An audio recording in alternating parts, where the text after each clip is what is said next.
Alright, I'm getting really sick of talking about this shutdown. Like, I feel bad for people still, but it's just like, fuck.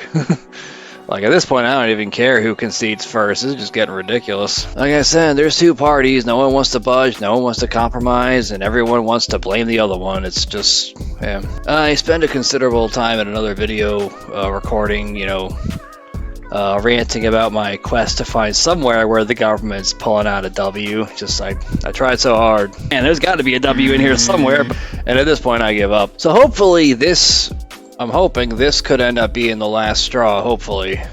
So the newest issue recently is that air traffic controllers have been calling out, which I can't blame them one bit. I mean, wouldn't you do the same thing? I mean, they're not getting paid. I mean, how loyal are you going to be to a job that doesn't pay you?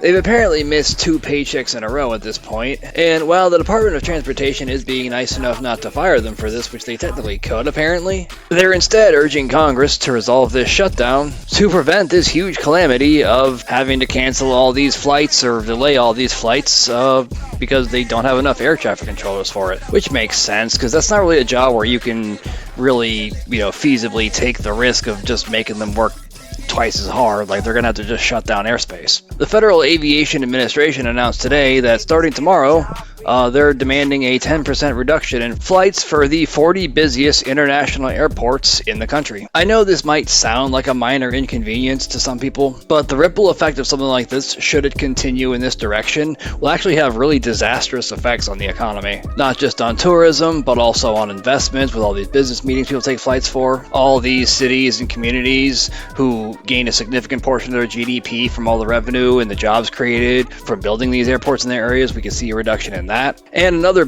major impact area is going to have, specifically with these 40 airports that are being told that they have to reduce flights, is the impact it's going to have on not just e-commerce, but perishable goods that rely on planes because they have to get certain things from point A to point B quickly before they expire, along with shipping and logistics chains in general. And many of these airports are actually major hubs for Amazon, FedEx, DHL, and other cargo, parcel, and logistics services.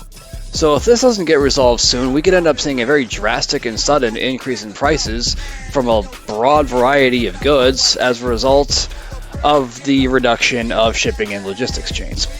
So in other words, yeah, I completely see why they did not want this to happen the last time they did the shutdown, and they basically resolved it because of that. Fingers crossed. Maybe the airlines will ignore that mandate. I don't think they're allowed to, though.